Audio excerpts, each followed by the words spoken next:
సత్యసాయి వాహినులు మానవాళి ఉద్ధరణకై సాయి భగవానుని దివ్య హస్తాల నుండి జాలువారిన ఆధ్యాత్మిక సాహితీ సౌరభాలు.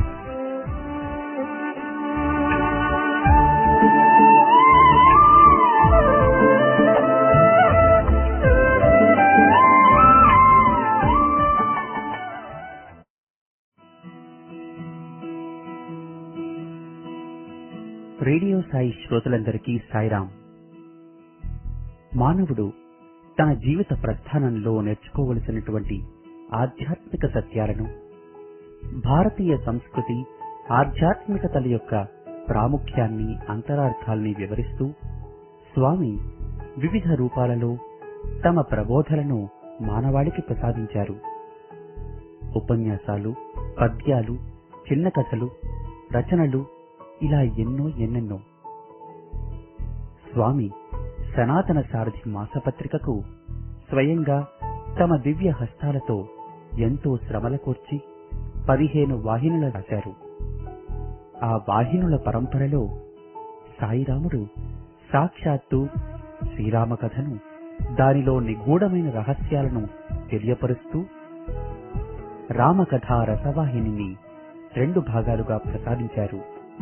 ఇప్పుడు మీకు సాయినాథుడు రచించిన రామకథా రసవాహినిని పుస్తక పఠన రూపంలో అందిస్తున్నాం.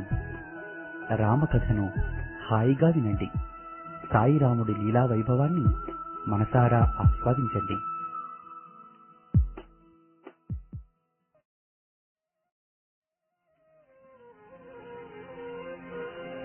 శ్రీరాఘవం దశరథాత్మజమప్రమేయం సీతాపతిం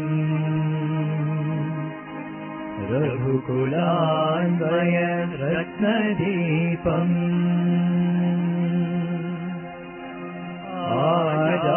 ఆజానుబాహం అరవింద దళాయతాక్షం రామం నిశాచర వినాశకరం నమామి.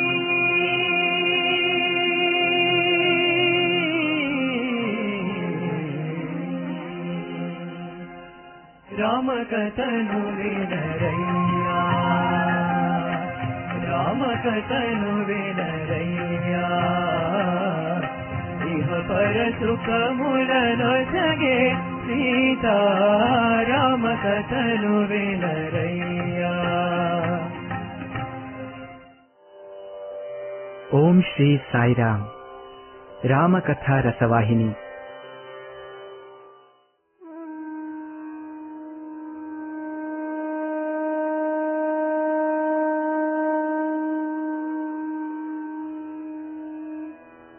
ప్రొద్దుకావచ్చుట చేత విశ్వామిత్రులకు నమస్కరించి రామలక్ష్మణులు విశ్రాంతి తీసుకొనుటకై వారికి ప్రత్యేకముగా అమర్చిన విడిది గృహమునకు వెళ్ళిరి.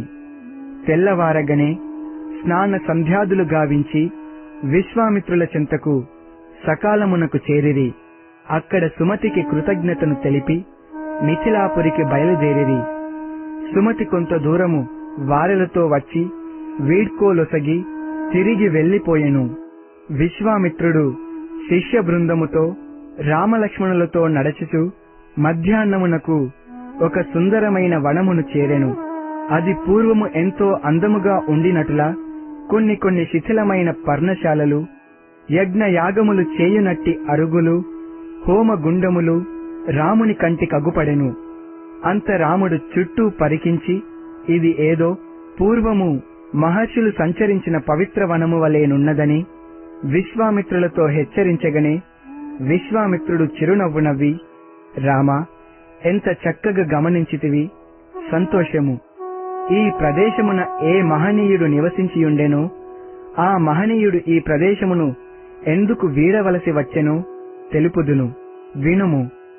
ఇది గౌతమ మహర్షి ఆశ్రమము. దేవతలు సహితము ఈ ఆశ్రమ పదాన్ని ఎంతో ప్రశంసిస్తూ ఉండేవారు. గౌతముడు తన భార్య అయిన అహల్యతో అనేక సంవత్సరములు ఇందు నివసించెను. ఘోరమగు తపస్సునాచరించెను. అనేక యజ్ఞయాగాది క్రతువులు సలిపెను. ఈ ప్రదేశము నిత్య కళ్యాణముతో కలకలలాడుచుండెను. గౌతముని భార్యయగు అహల్య మహాగుణవంతురాలు, చక్కని చుక్క. ఆమెను పోలిన స్త్రీలు లోకమున మరొకరు లేకపోవుటచే గౌతముడు అతి జాగ్రత్తగా కాపాడుకొని కనిపెట్టుకొనియుండెను. ఒకనాడు ఆమె సౌందర్యమును చూచుటకు గౌతముడు ఆశ్రమమున లేని సమయమును కనిపెట్టి ఇంద్రుడు గౌతముని వేషమును ధరించి ప్రవేశించెను. అప్పుడు గుణవంతురాలైన అహల్య పతిగా భావించి అతనికి ఉన్నత రీతుల సేవలు సలుపుచుండెను.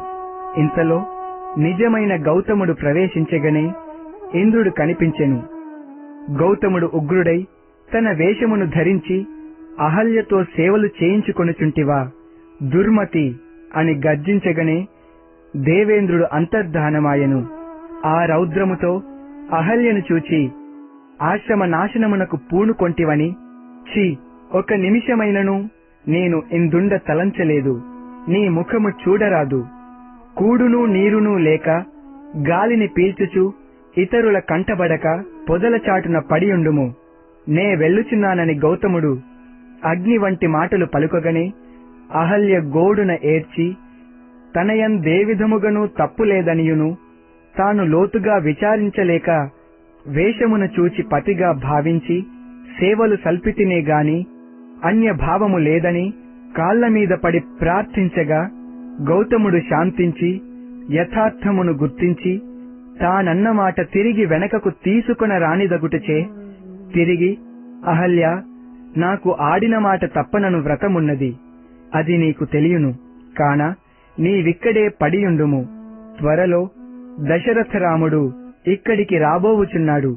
నిన్ను చూచి కటాక్షించును, దర్శనమిచ్చును. ఆ దర్శన స్పర్శన సంభాషణములతో నీ దోషము పరిహారమగును. నీ యథార్థ రూపము, తేజస్సు తిరిగి ప్రాప్తించగలదు. అప్పుడు నేను తిరిగి నిన్ను చేర్చుకొందును అని తెలిపి గౌతముడు ఆశ్రమమును వదలి హిమవత్ పర్వత ప్రాంతమునకు వెళ్లిపోయెను. అతను వెళ్లిపోయినప్పటి నుండి అహల్య రూపరహితయై గాలిని పీల్చుచు తన పతిని చేరగోరి ఘోర తపముతో పడియున్నది. ఆశ్రమము ఈ రీతిగా పాడుపడిపోయినది అని విశ్వామిత్రుడు తెలుపగనే రామచంద్రుడు అమిత ఆశ్చర్యమును ప్రదర్శించి, ఏమి, నా రాకకై వేచియున్నట్టుగా తెలుపుచున్నారే? పాపము, ఆమె ఏ ప్రదేశమున తపమాచరించుచున్నదో తెలిసికొన గోరుచున్నాను అని రాముడు ముందుకు నడువగనే విశ్వామిత్రుడు, లక్ష్మణుడు అతనిని అనుసరించిరి.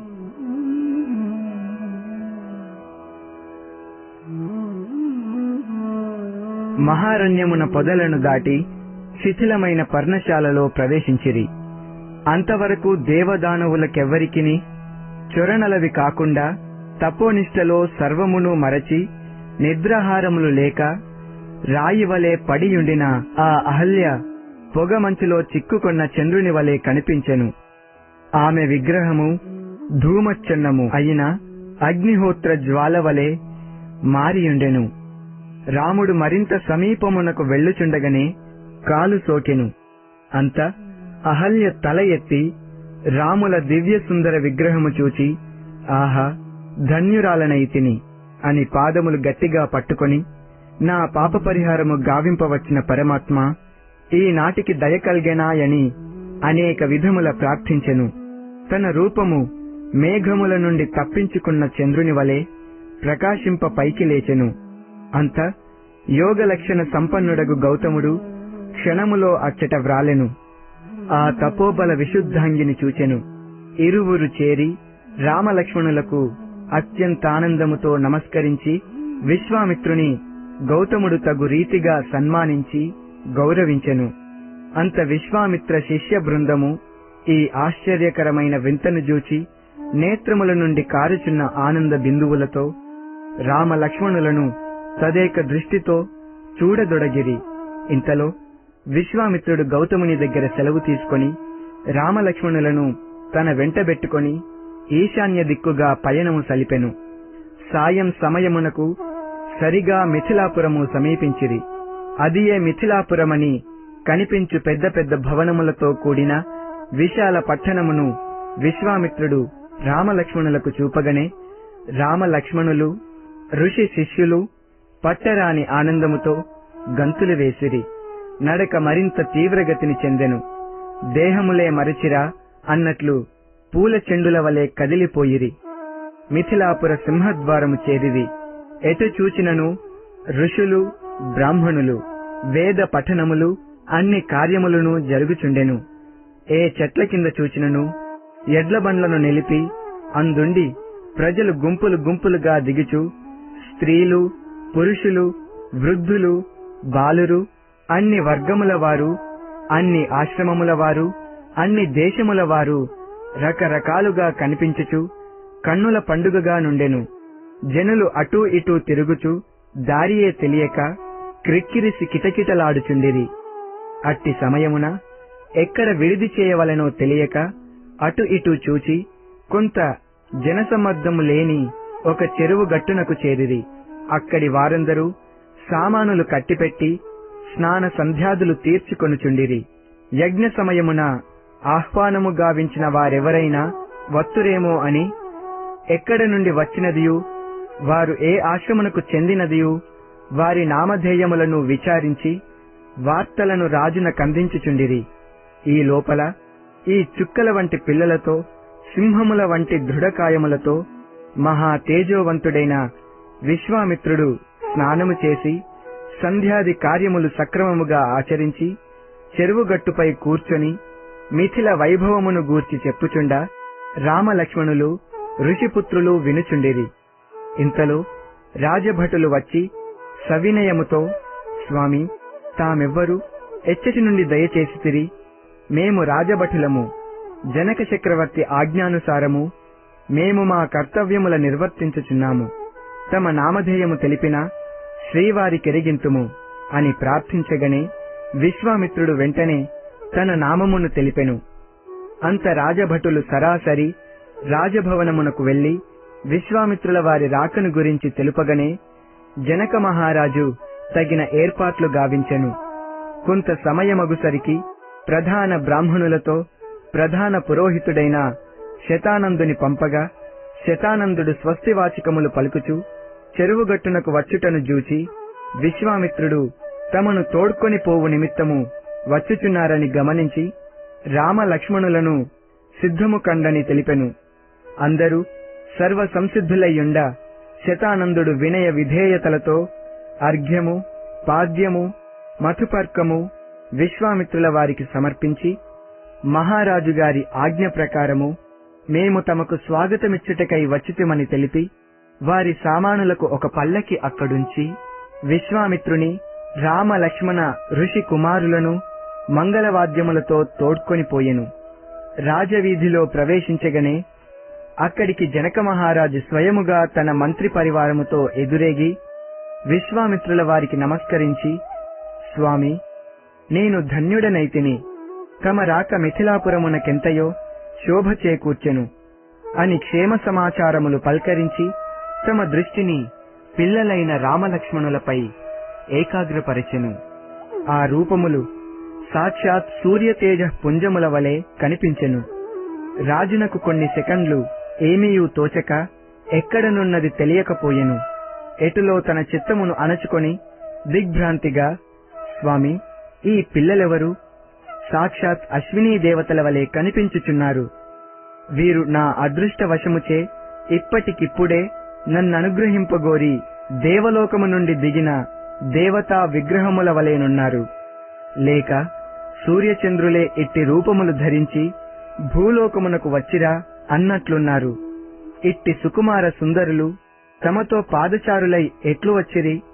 లేక ఇక్కడెక్కడైనను పరిచయమయి తమను కూడిరా అని తనకు తాను తెలియక దేహమునే మరచి మాట్లాడుచున్నట్లు ఒకదానిపై మరొక ప్రశ్నను వర్షముగా కురిపించు జనక మహారాజును చూచి విశ్వామిత్రుడు చిరునవ్వుతో, రాజా, వీరు అయోధ్యానగర చక్రవర్తియగు దశరథుని పుత్రరత్నములు. వీరి పేర్లు రామలక్ష్మణులు. వీరి బల పరాక్రమములు అత్యంత విచిత్రములు, అద్భుతములు అని ఇంకనూ ఏమేమో తెలుపవలనని తలంచి విడిదికి చేరిన తదుపరి మాటాడవచ్చునని అంతటితో ఆ సంభాషణకు స్వస్తి చెప్పి రాజుతో ముందుకు నడుచుచూ వచ్చెను. అప్పటికప్పుడు వారలకై ఏర్పరిచిన చక్కని విడిది గృహమునకు తోడ్కొని వెళ్ళిరి. అది విశాలమైన తోటలో సుందరమైన మందిరముగా అలంకరింపబడియుండెను. అక్కడ ప్రశాంతత ఉట్టిపడినదా అన్నట్లు అంతటా నిశ్శబ్దమైనదయ్యుండెను. అది రాజభవనమునకు అతి సమీపమున నుండుట చేత వారలనక్కడకు చేర్చి జనక మహారాజు విశ్వామిత్రుల వారికి సాష్టాంగ నమస్కారములు గావించి తమ రాక రాజుకెంతయో బలమును ఆనందమును అందించుచున్నదనియును, ఎన్నియో జన్మల పుణ్యఫలమే తమ కట్టి భాగ్యమునందించినదనియు కృతజ్ఞత తెలిపి రాజు విశ్వామిత్రుల చెంత సెలవు తీసుకొని వెళ్ళుచు, స్వామి, యజ్ఞము ఇంకను 12 దినములు పట్టునని ఋత్విక్కులు చెప్పుచున్నారు. కాన తమరు ఈ 12 దినముల కాలము మిథిలయందేయుండి అనుగ్రహించే వేడుచున్నానని ప్రార్థించెను. విశ్వామిత్ర మహర్షి అందుల కెట్టి అభ్యంతరము లేదని అభయమివ్వగనే రామలక్ష్మణులు ఒకరినొకరు చూచుకొని ఇంతకాలమా అన్నట్లు భావించిరి. ఆ రాత్రి విశ్రాంతిగా నిద్రించుటకు తగిన ఏర్పాట్లు చేసి వారలకు ఫల పానీయ క్షీరములు అందించినట్లు తెలిపి రేపటి ఉదయమున తమ దర్శనము చేసుకొందును. ప్రయాణపు బడలిక చేయున్న తమకు శ్రమ కలిగించుట భావ్యము కాదు, చక్కని విశ్రాంతి తీసుకొనుడని ప్రార్థించి రాజు పురోహిత మంత్రులతో రాజభవనమునకు వెడలిపోయెను. అతడు వెళ్లిన తోడనే రామలక్ష్మణులు జనక మహారాజు యొక్క భక్తి శ్రద్ధలను వినయ విధేయతలను వర్ణించుచు అతని ముఖ తేజస్సును ఘనముగా పలుకుచు గురువుల చింత చేరి ఫలముల భుజించి విశ్రమించుటకు అనుజ్ఞగొని తమ వసతికి వెడలిరి.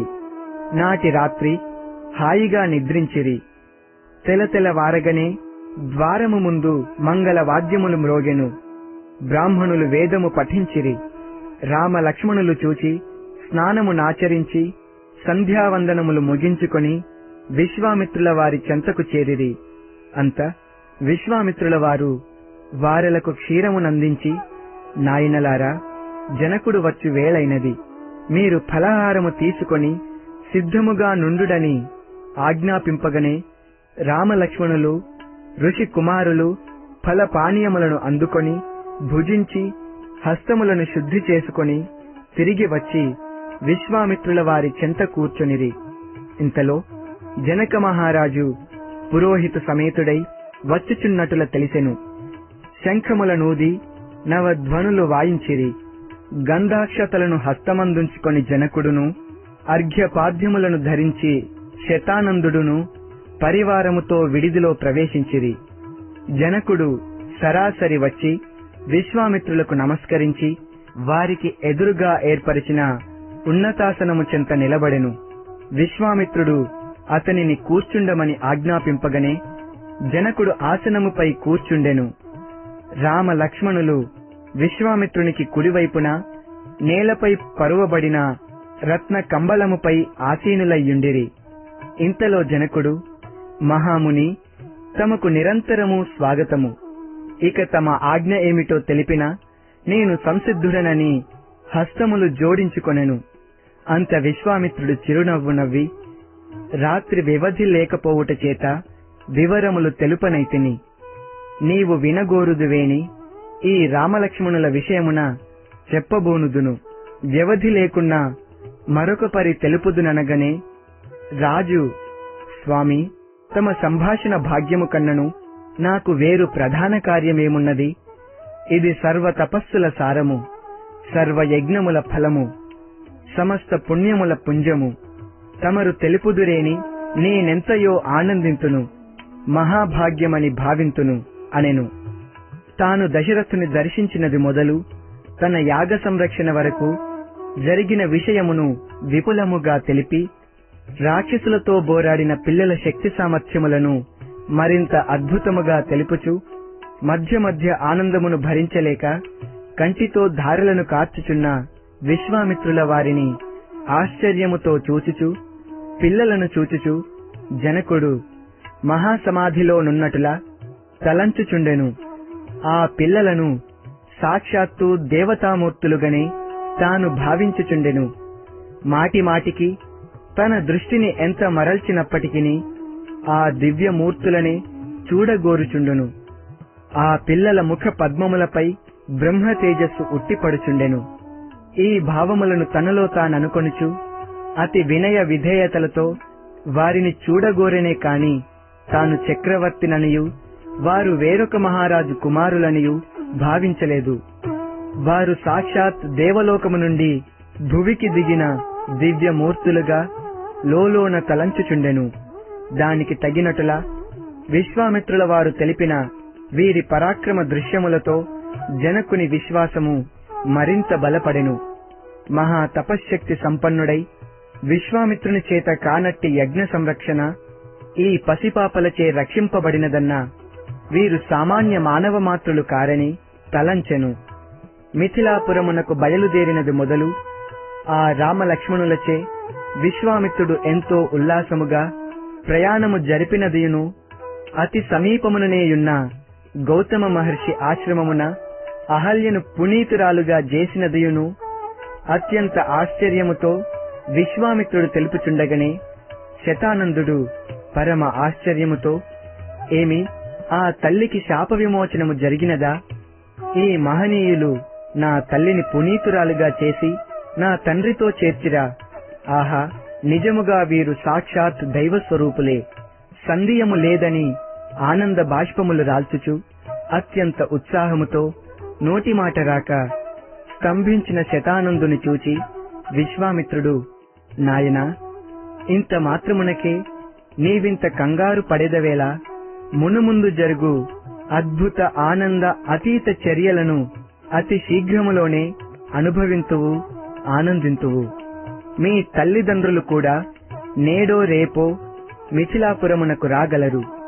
రామలక్ష్మణుల అద్భుత చర్యలు వారి ద్వారా విందువు, శాంతించుము అని బోధించెను. అంతలో జనక మహారాజు, స్వామి, ఇట్టి పవిత్ర పుత్రులను గన్న తల్లిదండ్రులెంత అదృష్టవంతులో!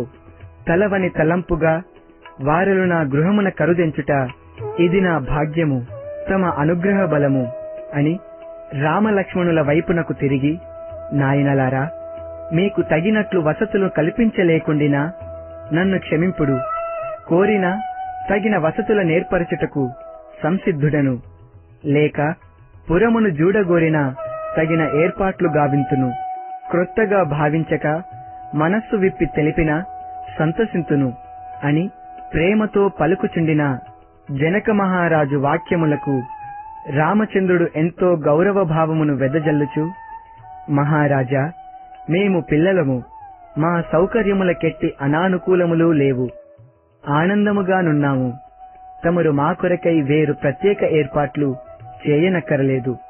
తమకంతటి వాత్సల్యమేయుండినా మా వాంఛ నెరవేర్తురని అత్యంత ఆశతో వేచియున్నాము అని పూర్తిగా వివరింపక విశ్వామిత్రుల వైపు చూచుచూ ఊరకుండెను. ఇంతలో విశ్వామిత్రుల వారందుకొని, జనక, నా యజ్ఞము పూర్తి అయిన వెంటనే వచ్చిన కార్యము జరిగినది. మేమిక అయోధ్య వెళ్ళుటకు సెలవీయుడని రామలక్ష్మణులు కోరిరి. ఇంతలో మీ నుండి యజ్ఞ సంబంధమైన ఆహ్వానము వచ్చుటతో నేను ఈ పిల్లలకు తెలిపి, మీరు కూడాను మిథిలా నగరమునకు రండని వారిని పిలిచి తిని. అంత రాముడు, తండ్రి ఆజ్ఞ యజ్ఞ సంరక్షణ మాత్రమే కాన మిగిలిన ప్రదేశములకు వెళ్ళుటకు తండ్రి ఆజ్ఞను పొందలేదు కదా అనెను. నేను వారులకు అత్యంత ప్రియమైన అస్త్రములను గురించి తెలుపుతూ, మీ ఇంట ఒక ధనుస్సు కలదనియును దానిని మీరు చూడవలసినదనియు ఆ ధనుస్సు మహత్వమును తెలిపి తిని. అందుపై వీరలు అత్యంతము చూడవలెనను అపేక్షతో ఇక్కడికి నా వెంట వచ్చిరి. కాన వారు పురమును జూచుటగాని మరే ఇతర వింతలు, వినోదములు, అనుకూలములు ఆశించుట కానీ లేదు. అస్త్రములన్నా వారలకు అత్యంత ప్రీతి అని విశ్వామిత్రుడు వారలకేమో తెలుపుచుండగా వాటిని జనకుడు వినక, అటులైన తక్షణమే ఆ దివ్యాస్త్రమును యజ్ఞశాలకు తెచ్చు ఏర్పాట్లు గావింతును అని శతానందునితో సంప్రదించి ముహూర్తమును చూచి చెప్పమనెను. శతానందుడు ఆలోచించుచుండగా రామచంద్రుడు, మహారాజా, ఆ ధనుస్సు తమ ఇంటికెట్లు వచ్చెను? ఆ చరిత్రను తెలిపినా విని ఆనందింతునని కోరగనే, నాయన, మా పూర్వీకుడగు నిమి చక్రవర్తి తరువాత 6వ తరములో దేవరాతుడు అనే ఆయన రాజ్యము నేలుచుండెను. అప్పటిలో దేవతలు శివధనుస్సును నిక్షేపముగా నిచ్చిరి. అప్పటి నుండి అది మా గృహమునందే కలదు. ఇది దేవతల వరప్రసాదము. సామాన్య అస్త్రము కాదని మాత్రము నే చెప్పగలను. కొన్ని వేల బారువుల బరువు కలది. దీనిని ఇంతవరకు ఎత్తి చూచిన వారు లేరు. అనేక పర్యాయములు దీనిని వంచగల శూరులెవరు అని పరీక్షింపగోరి ప్రదర్శించి చూచి తిని. రాజులు రాకుమరులు విఫలురై వెళ్ళిరి. వాంఛ లేకపోవుటే కాక అటూ ఇటూ కదిలించలేకపోవుట కూడాను జరిగినది. ఒక దినము నేను యజ్ఞము చేయ తలంచి భూమిని దున్నుచుండగా నాగటి చాలులో నుండి ఒక పాత్ర వెలువడెను.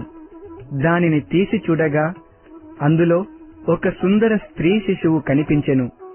ఆ శిశువు నాగటి చాలులో దొరుకుట చేత ఆమెకు సీత అని పేరు పెట్టుకొని అల్లారు ముద్దుగా సాకుచుంటిని.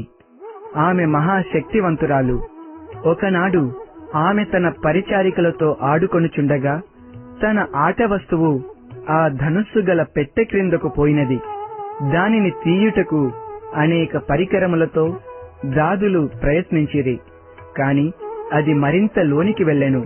అట్టి తరుణమున నా పెంపుడు కూతురైన సీత చిరునవ్వు నవ్వి దాదులను గేలి చేయుచు ఒక చేతితో ఆ పెట్టెను అవలీలగా జరిపి క్రిందుండిన ఆటవస్తును అందుకొనుట జూచి దాదులు ఆశ్చర్యపడి రాణుల ద్వారా నాకు తెలిపిరి. ఆనాటి నుండి నేను ఆమె శక్తికి తగినవాడు చిక్కినప్పుడే వానికి ఆమెనిచ్చి పెండ్లి చేయవలనని నిశ్చయించుకొంటిని. ఆమె సౌందర్యమును చూచి పెండ్లాడవలనని అనేక వేల మంది రాజకుమారులు వచ్చి ధనుస్సును కదలించలేక సిగ్గుతో వెళ్లిపోవచున్నారు. ఇట్లు అల్ప పరాక్రమ సంపన్నులు అనేక మంది ధనుస్సును కదల్పలేక అపజయులై నిరాశతో వెనుకకు పోయిన వారనేకులు పోయి మిథిలా నగరముపై ముట్టడి సలిపిరి. అట్టి నిరాశాపరుల ముట్టడి 1 సంవత్సరము సాగినది. అందుచే నా సైన్య సామాగ్రి సర్వము నాశనమైనది. ఆ సమయమున నేను కొంత దిగులు పడవలసి వచ్చెను. వేరు మార్గము లేక దేవతానుగ్రహమునకై తపస్సు సాగించి తిని. అంత దేవతలు సంతుష్టులై నన్ను అనుగ్రహించి చతురంగ బలాలను ప్రసాదించిరి. అనగా వారలు నాకు తోడయి దుర్మార్గులకు అల్పవీరులను చెదరగొట్టిరి. ఇట్లు అల్పజ్ఞులైన రాజులు నన్ననేక విధముల హింసించినను పవిత్ర ధనుస్సు నన్ను కంటికి రెప్పవలే కాపాడినది. ధనుస్సు యొక్క మహత్తర శక్తులు వర్ణింపనలవి కానివైయున్నవి. రామచంద్ర, నీ అభీష్టమును నేను కాదనను. నీ వంగీకరింతువేని రేపు తెల్లవారగనే సుముహూర్తమున ధనుస్సును యజ్ఞశాలకు తెచ్చు ప్రయత్నములు చేయుటే కాక దానిని ఎక్కుపెట్టు వారెవరైనను ఉండినా పూనుకొనవచ్చునని ప్రకటింతును అని జనక మహారాజు అధికార రీతిగా ఆడిన మాటలకు రామలక్ష్మణులు ఒండరులను చూచుకొని విశ్వామిత్రుని ఆజ్ఞకై వేచియుండిరి. అంత విశ్వామిత్రుల వారు బాలుర శక్తి సామర్థ్యములను న్యాయముగా తెలుసుకొన్నవాడగుటచే అందులకు అభ్యంతరము లేదని పలికిరి. అంత జనక మహారాజు దానిని ఎక్కుపెట్టిన వారికి పూర్వపు నిబంధనను అనుసరించి తన ప్రేమపుత్రికయైన సీతను ఇచ్చి వివాహము చేతునని కూడాను వెల్లడి చేసెను. అందుకును విశ్వామిత్రుల వారి సెలవు బడసి రాజభవనమునకు వెళ్లి ధనుస్సును యజ్ఞశాలకు తరలింప తగిన ప్రయత్నములు జరిపెను.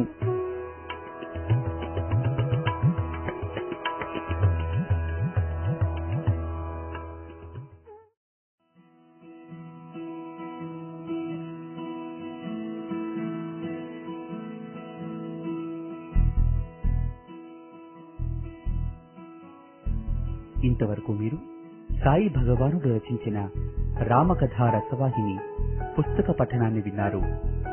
ఆదివారం తరువాయి భాగంతో మళ్ళీ కలుసుకుందాం. అంతవరకు సెలవు. సాయిరాం.